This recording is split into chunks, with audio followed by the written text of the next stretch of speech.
ผู้บอกว่าแต่ละประเทศนะเขามีเสียงข้างอย่างไรอันนี้เอาประสบการณ์โดยตรงเลยนะจากที่เคยเบิ่งหนังโป๊มีอยู่ประมาณตื้อกูเรื่องนะก็เลยสิมาสอนให้ทุกคนได้รู้ว่าแต่ละประเทศเนี่ยมันข้างกันอย่างไรญี่ปุ่นคือประเทศญี่ปุ่นนี่มันจะมีเสียงข้างที่เป็นเอกลักษณ์ของประเทศมันเองเลยนะบ่ว่าหนังโป๊เรื่องใดก็ตามมันจะมีเสียงข้างคือกันเบิดส่วนหลายเขาจะหลิ่นหนานะตัวอย่างเนาะอีกอีกเด้อเพื่อนอีกเนี่ยอีกอันนี้คือประเทศญี่ปุ่นต่อไปแมนประเทศฝรั่ง oh oh no oh my god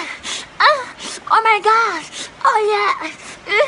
oh oh อีกโอ้อันนี้มันญี่ปุ่นแหละเวียดนามคือ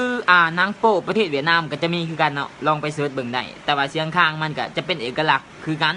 แต่มันจะหลิ่นเสียงเนี่ยนะประเทศเวียดนามโอ้อีโตดำแต่อีตัวบอกห้ามมาบนน้ำเสาไปตามกินเมื่อไอ้ด้วย